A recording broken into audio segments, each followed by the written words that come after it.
നമസ്കാരം, വെളിച്ചം ചാനലിലേക്ക് സ്വാഗതം. 2026 ഫെബ്രുവരി 17, 18 തീയതികളിലെ ദിനഫലങ്ങൾ, രാശിഫലങ്ങളാണ് ഇതിൽ പറയുന്നത്. 12 രാശിക്കാരെക്കുറിച്ചും പറയുന്നുണ്ട്. ഒരു ദിവസം നമ്മൾ മിനിമം അറിഞ്ഞിരിക്കേണ്ട ജ്യോതിഷ വിവരങ്ങൾ ഏറ്റവും ചുരുക്കിയാണ് ഇതിൽ പറയാൻ ശ്രമിക്കുന്നത്. ഇതിൻ്റെ കറക്റ്റ് ടൈമിംഗ് പറയുകയാണെങ്കിൽ ഫെബ്രുവരി 17 രാവിലെ 9:05 AM മുതൽ ഫെബ്രുവരി 19 ഉച്ചയ്ക്ക് 2:59 PM വരെയാണ് ഈ ഫലങ്ങൾ അനുഭവവേദ്യമാകുന്നത്. ഈ ജ്യോതിഷം പറയുന്നതിന് ദക്ഷിണ കൊടുക്കുന്ന ഒരു ആചാരമുണ്ട്. ഞങ്ങൾ പണമായിട്ട് ദക്ഷിണ ചോദിക്കുന്നതിന് പകരം തീർച്ചയായിട്ടും ഞങ്ങളുടെ ചാനൽ സബ്സ്ക്രൈബ് ചെയ്യുക. നേരത്തെ സബ്സ്ക്രൈബ് ചെയ്തവർ ലൈക്ക് ചെയ്യുക, ഷെയർ ചെയ്യുക, കമൻറ്റ് ചെയ്യുക. അതുപോലെ തന്നെ ഹൈപ്പ് ചെയ്യുക എന്ന് പറയുന്ന പുതിയൊരു പരിപാടിയുണ്ട്. ദയവായി ഹൈപ്പും ചെയ്യുക. അതുപോലെ നിങ്ങളുടെ ജ്യോതിഷപരമായ സംശയങ്ങൾക്ക് ഞാൻ മറുപടി പറയുന്നതാണ്. അത് വാട്സാപ്പിൽ ബന്ധപ്പെട്ടാൽ മതി, ഫോൺ വിളിക്കരുത് ദയവേത്. എൻ്റെ വാട്സാപ്പ് നമ്പർ 9847291363. അപ്പോൾ ആദ്യം നമുക്ക് രാഹുകാലം നോക്കാം. ഈ ദിവസങ്ങളിൽ ഈ നമ്മുടെ ഈ കലണ്ടറിലൊക്കെ കൊടുത്തിരിക്കുന്നത് കൃത്യമായിട്ടുള്ള ടൈമിംഗ് അല്ല. ഇപ്പോൾ ഉദാഹരണത്തിന് ചൊവ്വാഴ്ച 3 മണി മുതൽ ഉച്ചയ്ക്ക് 3 മണി തൊട്ട് വൈകിട്ട് 4:30 വരെയാണ് കലണ്ടറിൽ രാഹുകാലം കാണിക്കുന്നത്. അതേസമയം ശരിക്കുള്ള 17-ാം തീയതി ചൊവ്വാഴ്ച ഉള്ള രാഹുകാലം എന്ന് പറയുന്നത് വൈകിട്ട് 3:35 PM മുതൽ വൈകിട്ട് 5:03 PM വരെയാണ് 17-ാം തീയതി ചൊവ്വാഴ്ച രാഹുകാലം. ബുധനാഴ്ച രാഹുകാലം ഉച്ചയ്ക്ക് 12:40 PM മുതൽ ഉച്ചയ്ക്ക് 2:08 PM വരെയാണ് 18-ാം തീയതി രാഹുകാലം. രാഹുകാലത്ത് യാത്രകൾ ഒഴിവാക്കുക, പ്രധാനമായിട്ടുള്ള കാര്യങ്ങളിൽ നിന്നൊക്കെ വിട്ടു നിൽക്കുക. ഇനി നമുക്ക് ഭാഗ്യ നിറങ്ങൾ നോക്കാം. 17-ാം തീയതി ചൊവ്വാഴ്ച ചുവപ്പ്, 18-ാം തീയതി ബുധനാഴ്ച പച്ച, അല്ലെങ്കിൽ ഇവയുടെ ഇളം നിറങ്ങൾ, അതല്ലെങ്കിൽ ഈ നിറങ്ങൾ ഡിസൈൻ ആയിട്ട് വരുന്ന വസ്ത്രങ്ങൾ ധരിച്ചാൽ ഭാഗ്യവർദ്ധനവ് ഉണ്ടാകുന്നതാണ്. ഇനി ബ്രഹ്മമുഹൂർത്തം നോക്കാം. 17-ാം തീയതി രാവിലെ 5:14 AM മുതൽ രാവിലെ 6:02 AM വരെയാണ് ബ്രഹ്മമുഹൂർത്തം 17-ാം തീയതി. 18-ാം തീയതി ബ്രഹ്മമുഹൂർത്തം രാവിലെ 5:13 AM മുതൽ രാവിലെ 6:01 AM വരെയാണ് 18-ാം തീയതി ബ്രഹ്മമുഹൂർത്തം. അഭിജിത്ത് മുഹൂർത്തം നോക്കാം. 17-ാം തീയതി ഉച്ചയ്ക്ക് 12:17 PM മുതൽ ഉച്ചയ്ക്ക് 1:04 PM വരെയാണ് 17-ാം തീയതി അഭിജിത്ത് മുഹൂർത്തം. 18-ാം തീയതി അഭിജിത്ത് മുഹൂർത്തം ഇല്ല. അഭിജിത്ത് മുഹൂർത്തത്തിലും ബ്രഹ്മമുഹൂർത്തത്തിലും പ്രധാനപ്പെട്ട കാര്യങ്ങൾ ചെയ്യാൻ ശ്രമിക്കുക. ബ്രഹ്മമുഹൂർത്തത്തിൽ പ്രാർത്ഥനകൾക്കും ക്ഷേത്ര ദർശനത്തിനും പ്രാധാന്യം നൽകുക. ഇനി ഭാഗ്യ നമ്പറുകൾ നോക്കാം. ഈ ദിവസങ്ങളിൽ 17-2-2026 2 ഏറ്റവും വലിയ ഭാഗ്യസംഖ്യ. 1, 8, 7, 9, 6 ഇവയും ഭാഗ്യസംഖ്യകളാണ്. 18-2-2026 3 ഏറ്റവും വലിയ ഭാഗ്യസംഖ്യ. 9, 8, 1, 2, 6 ഇവയും ഭാഗ്യസംഖ്യകളാണ്. ഇനി നമുക്ക് ഫലങ്ങൾ നോക്കാം. മേടം രാശി, അശ്വതി ഭരണി കാർത്തിക ആദ്യപാദം. മേടം രാശിക്ക് അത്യധികം ഗുണാധിക്യമുള്ള ദിവസങ്ങളാണ്. 11-ാം ഭാവത്തിൽ പഞ്ചഗ്രഹ യോഗം വരുന്നു. 5 ഗ്രഹങ്ങൾ 11-ാം ഭാവത്തിൽ ലാഭസ്ഥാനത്ത് തന്നെ വരുന്നു. അത്യധികം ഭാഗ്യമുള്ള ദിവസങ്ങളാണ് മേടം രാശിക്ക്. എങ്കിലും 7ര ശനി തുടരുന്നു. അപ്പോൾ ശനിയാഴ്ച ശിവന്, അയ്യപ്പന്, ശനിക്ക് വഴിപാടുകൾ നടത്തുക. ഇവർക്ക് ഭാഗ്യപരീക്ഷണങ്ങളിൽ സാധ്യതയുണ്ട്. ഭൂമി ക്രയവിക്രയങ്ങളുടെ നേട്ടം വരും. രാഷ്ട്രീയ രംഗത്തും പൊതുരംഗത്തും ഉയർച്ചയുണ്ടാവും. നിയമപരമായ പ്രശ്നങ്ങളിൽ അനുകൂലമായ മാറ്റങ്ങൾ ഉണ്ടാവും.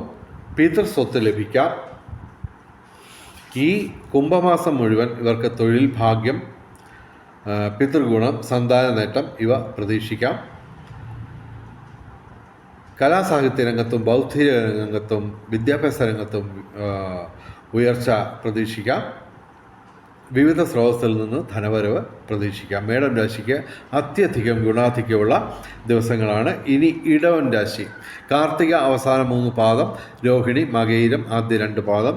ഇടവൻ രാശിക്ക് അത്യധികം ഗുണാധിക്യമുള്ള ദിവസങ്ങളാണ്. പ്രതികൂലമായിട്ട് ഒരു ഗ്രഹങ്ങളും ഇല്ല. ഡയറക്റ്റായിട്ട് പ്രതികൂലമായിട്ട് ഒരു ഗ്രഹവും ഇല്ല. അതേസമയം ഡയറക്റ്റായിട്ട് അനുകൂലമായിട്ട് 5 ഗ്രഹങ്ങളുണ്ട്. സൂര്യൻ, ശനി, വ്യാഴം തുടങ്ങി 5 ഗ്രഹങ്ങൾ ഡയറക്റ്റായിട്ട് അനുകൂലമായിട്ട് നിൽക്കുന്നു. സർവവിധ സൗഭാഗ്യം, സർവകാര്യ വിജയം, ഭൗതിക സുഖങ്ങൾ, വിവിധ സ്രോതസ്സിൽ നിന്ന് ധനവരവ്, ബൗദ്ധിക മേഖലയിൽ നേട്ടം. കുംഭമാസം മുഴുവൻ ഇവർക്ക് തൊഴിൽ രംഗം നല്ല തിരക്ക് പിടിച്ച ഒരു അവസ്ഥയായിരിക്കും. പക്ഷേ അതിൽ നിന്ന് ഇവർക്ക് നേട്ടം ഉണ്ടാക്കാൻ പറ്റും. തൊഴിൽ ഭാഗ്യം ഈ കുംഭമാസം മുഴുവൻ ഉണ്ടാവും. സന്താന നേട്ടം, പിതൃഗുണം ഇവ അനുഭവത്തിൽ വരും. സാങ്കേതിക രംഗത്ത് നേട്ടങ്ങൾ പ്രതീക്ഷിക്കാം. ഇടവൻ രാശിക്ക് അത്യധികം ഗുണാധിക്യമുള്ള ദിവസങ്ങളാണ്. ഇനി മിഥുനം രാശി. മകയിരം അവസാന 2 പാദം, തിരുവാതിര, പുണർദം ആദ്യ 3 പാദം. മിഥുനം രാശിക്ക് ഗുണദോഷ സമ്മിശ്രമാണ്. ഇവർ ശനിയാഴ്ച ശിവന്, അയ്യപ്പന്, ശനിക്ക് വഴിപാടുകൾ നടത്തുക. ചൊവ്വാഴ്ച മുരുകന്, വ്യാഴാഴ്ച മഹാവിഷ്ണുവിന് വഴിപാടുകൾ നടത്തുക. ഇവർക്ക് വിവിധ സ്രോതസ്സിൽ നിന്ന് ധനവരവുണ്ടാവും. കലാസാഹിത്യ രംഗത്ത് ഉയർച്ചയുണ്ടാവും. ഭാഗ്യപരീക്ഷകളിൽ ചെറിയ സാധ്യതയുണ്ട്. മിഥുനം രാശിക്ക് ഗുണദോഷ സമ്മിശ്രമാണ്. ഇനി കർക്കിടകം രാശി. പുണർദം അവസാന പാദം, പൂയായില്യം. കർക്കിടകം രാശിക്ക് 5 ഗ്രഹങ്ങൾ ഡയറക്റ്റായിട്ട് പ്രതികൂലമായിട്ട് നിൽക്കുന്നു. ഞായറാഴ്ച ശിവന്, തിങ്കളാഴ്ച ശിവന്, ചൊവ്വാഴ്ച മുരുകന്, വ്യാഴാഴ്ച മഹാവിഷ്ണുവിന് വഴിപാടുകൾ നടത്തുക. ഇവർക്ക് ഗുണദോഷ സമ്മിശ്രത്തിൽ തന്നെ അല്പം പ്രശ്നമുള്ള ദിവസങ്ങളാണ്. കഴിവതും പ്രധാനപ്പെട്ട കാര്യങ്ങൾ മാറ്റിവെക്കുക. കലാസാഹിത്യ രംഗത്തും ബൗദ്ധിക രംഗത്തും വിദ്യാഭ്യാസ രംഗത്തും ഉയർച്ചയുണ്ട്. ഒരു പരിധിവരെ വിവിധ സ്രോതസ്സിൽ നിന്ന് ധനവരവുണ്ടാവും. ഇനി ചിങ്ങം രാശി. മകം, പൂര, ഉത്രം ആദ്യ പാദം. ചിങ്ങം രാശിക്ക് ഗുണദോഷ സമ്മിശ്രത്തിൽ തന്നെ അല്പം പ്രശ്നമുള്ള ദിവസങ്ങളാണ്. 5 ഗ്രഹങ്ങൾ ഡയറക്റ്റായിട്ട് പ്രതികൂലമായിട്ട് നിൽക്കുന്നു. ശിവക്ഷേത്രത്തിലും സർപ്പപ്രതിഷ്ഠയുള്ള ക്ഷേത്രങ്ങളിലും ദർശനം നടത്തുക. ഞായറാഴ്ച ശിവന്, ബുധനാഴ്ച ശ്രീകൃഷ്ണന് വഴിപാടുകൾ നടത്തുക. ശനിയാഴ്ച ശിവന്, അയ്യപ്പന്, ശനിക്ക് വഴിപാടുകൾ നടത്തുക. ഇവർക്ക് 23-ാം തീയതിക്കുള്ളിൽ പ്രധാനപ്പെട്ട കാര്യങ്ങളെല്ലാം ചെയ്തു തീർക്കാൻ ശ്രമിക്കുക. കാരണം ചൊവ്വ പിന്നെ ഫെബ്രുവരി 23 ശേഷം പ്രതികൂലമായിട്ട് വരും. അപ്പോൾ 23-ാം തീയതിക്ക് മുൻപായിട്ട് പ്രധാനപ്പെട്ട കാര്യങ്ങളൊക്കെ ചെയ്യാൻ ശ്രമിക്കുക. ഭൂമി ക്രയവിക്രയങ്ങളുടെ നേട്ടമുണ്ടാവും. രാഷ്ട്രീയ രംഗത്തും പൊതുരംഗത്തും ഉയർച്ചയുണ്ടാവും. നിയമപരമായ പ്രശ്നങ്ങളിൽ അനുകൂലമായ മാറ്റങ്ങൾ, ദൈവാധീനം കാണുന്നു. എങ്കിലും 5 ഗ്രഹങ്ങൾ ഡയറക്റ്റായിട്ട് പ്രതികൂലമായതുകൊണ്ട് ഞങ്ങൾ ഗുണദോഷ സമ്മിശ്രത്തിൽ തന്നെ അല്പം പ്രശ്നമുള്ള ദിവസമായിട്ട് പറയുന്നു. 11-ാം ഭാവത്തിൽ ലാഭസ്ഥാനത്താണ് വ്യാഴമെങ്കിലും ഇവർക്ക് എല്ലാ കാര്യത്തിനും, എല്ലാ അനുകൂലമായ കാര്യത്തിനും ഒരു പരിധിവരെ നേട്ടമുണ്ടാവുകയുള്ളൂ. ഇവർക്ക് ബന്ധങ്ങൾ ഊഷ്മളമാകാൻ സാധ്യത, വിവിധ സ്രോതസ്സിൽ നിന്ന് ധനവരവ്, ഭൗതിക സുഖങ്ങൾ ഇവയൊക്കെ കിട്ടുമെങ്കിലും അതിനൊക്കെ ഒരു പരിധി ഉണ്ടാവും. ചിങ്ങം രാശിക്ക് ഗുണദോഷ സമ്മിശ്രത്തിൽ തന്നെ അല്പം പ്രശ്നമുള്ള ദിവസങ്ങളാണ്. ഇനി കന്നി രാശി. ഉത്രം അവസാന 3 പാദം, അത്തം, ചിത്തിര ആദ്യ 2 പാദം. കന്നി രാശിക്ക് ഗുണാധിക്യമാണ് കാണുന്നത്. ശനി 7-ാം ഭാവത്തിൽ പ്രതികൂലമായിട്ട് നിൽക്കുന്നു. ശിവന്, അയ്യപ്പന്, ശനിക്ക് വഴിപാടുകൾ നടത്തുക. ശനിയാഴ്ച വ്രതമെടുത്ത്. ഇവർക്ക് ഭാഗ്യപരീക്ഷകളിൽ ചെറിയ സാധ്യതയുണ്ട്. കുംഭമാസം മുഴുവൻ ഇവർക്ക് പിതൃഗുണം, സന്താന നേട്ടം, തൊഴിൽ ലാഭം ഇവ പ്രതീക്ഷിക്കാം. കുംഭമാസം മുഴുവൻ കന്നിരാശിക്ക് ഗുണാധിക്യമാണ് ഈ ദിവസങ്ങളിൽ കാണുന്നത്. ഇനി തുലാം രാശി. ചിത്തിര അവസാന 2 പാദം, ചോതി വിശാഖം ആദ്യ 3 പാദം. തുലാം രാശിക്ക് ഗുണാധിക്യമാണ്. എങ്കിലും ചൊവ്വ ഡയറക്റ്റായിട്ട് പ്രതികൂലമാണ്. ചൊവ്വാഴ്ച മുരുകന് അഥവാ സുബ്രഹ്മണ്യന് പാലഭിഷേകം അല്ലെങ്കിൽ ഭസ്മാഭിഷേകം നടത്തുക ചൊവ്വാഴ്ച. ഇവരേർപ്പെടുന്ന ഏതൊരു കാര്യത്തിനും ഒരു വിജയസാധ്യത നിലനിൽക്കുന്നു. സാങ്കേതിക മികവ് കൊണ്ട് നേട്ടങ്ങളുണ്ടാക്കാം.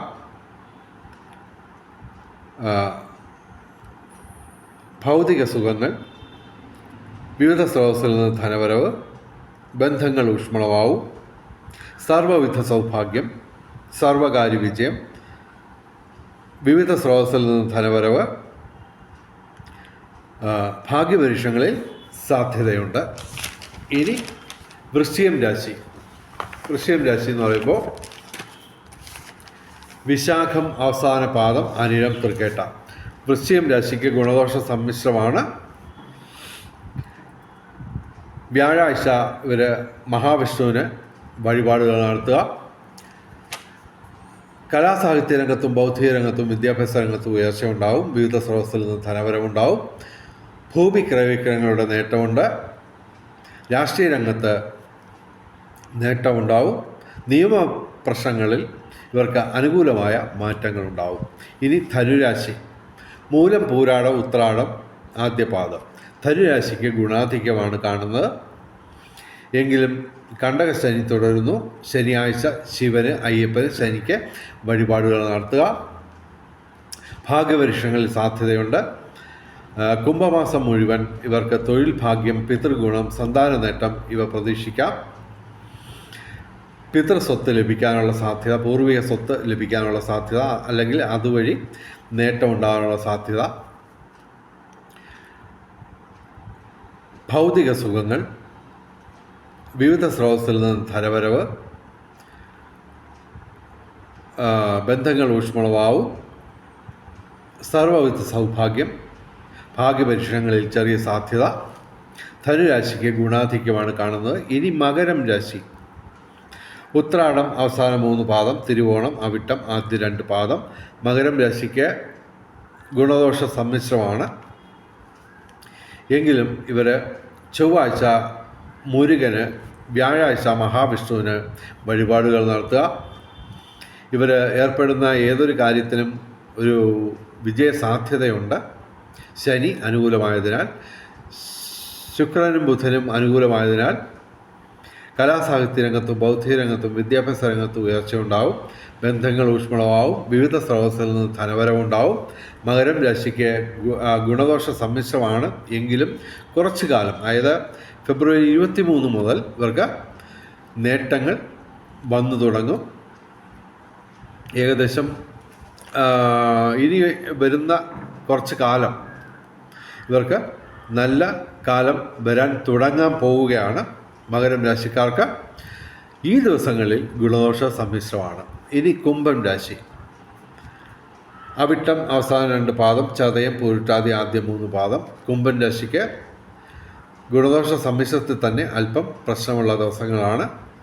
6 ഗ്രഹങ്ങൾ ഡയറക്റ്റായിട്ട് പ്രതികൂലമായിട്ട് നിൽക്കുന്നു. അതിൽ തന്നെ 1, 2, 3, 4, 5 പാപഗ്രഹങ്ങൾ ഡയറക്റ്റായിട്ട് പ്രതികൂലമാണ്. അപ്പോൾ ഗുണദോഷ സമ്മിശ്രത്തിൽ തന്നെ അല്പം അത്യധികം ദോഷാധിക്യമുള്ള ദിവസങ്ങളാണ്.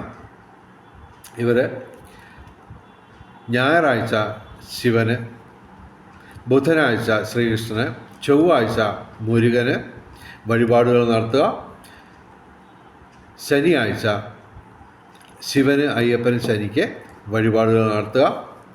ഇവർക്ക് ബന്ധങ്ങൾ ഊഷ്മളമാവും. വിവിധ സ്രോതസ്സിൽ നിന്ന് ധനവരവുണ്ടാവും. എങ്കിലും ഇതിനൊക്കെ ഒരു പരിധിയുണ്ടാവും. തടസ്സങ്ങൾ പ്രതീക്ഷിച്ചുകൊള്ളണം. ഈശ്വരനുമായിട്ട് ചേർന്ന് നിന്നാൽ ഈ തടസ്സങ്ങളും മാറ്റി, ദോഷാധിക്യവും മാറ്റി നമുക്ക് ഗുണാധിക്യം നേടിയെടുക്കാൻ പറ്റും. വിവിധ സ്രോതസ്സിൽ നിന്ന് ധനവരവ്, അത്യാവശ്യം ദൈവാധീനമൊക്കെ ഉള്ള ദിവസമാണ്. പക്ഷേ നമുക്ക് 6 ഗ്രഹങ്ങൾ, അതിൽ തന്നെ 5 പാപഗ്രഹങ്ങൾ ഡയറക്റ്റായിട്ട് പ്രതികൂലമായിട്ട് നിൽക്കുമ്പോൾ തീർച്ചയായിട്ടും മന്ത്രജപങ്ങൾ, ക്ഷേത്രദർശനം, കർമ്മത്തിൽ പാലിക്കേണ്ട വിശുദ്ധി, അതുപോലെ തന്നെ ദാനധർമാദികൾ ഇവയൊക്കെ അനുഷ്ഠിച്ച് ഈ ദിവസങ്ങൾ ഗുണാധിക്യമുള്ള ദിവസങ്ങളായി മാറ്റിയെടുക്കാൻ നിങ്ങൾക്ക് കഴിയട്ടെ എന്ന് പ്രാർത്ഥിക്കുന്നു. കുംഭൻ രാശിക്ക് അല്പം ദോഷാധിക്യമുള്ള ദിവസങ്ങളാണ്. ഇനി മീനം രാശി, പൂരിട്ടാതി അവസാന പാദം, ഉത്രട്ടാതി രേവതി. മീനം രാശിക്ക് ഗുണദോഷ സമ്മിശ്രത്തിൽ തന്നെ അല്പം ദോഷാധിക്യമുള്ള ദിവസങ്ങളാണ്. കഴിവതും ഇവർ ഫെബ്രുവരി 23 മുൻപ് പ്രധാനപ്പെട്ട കാര്യങ്ങളൊക്കെ ചെയ്യാൻ ശ്രമിക്കുക.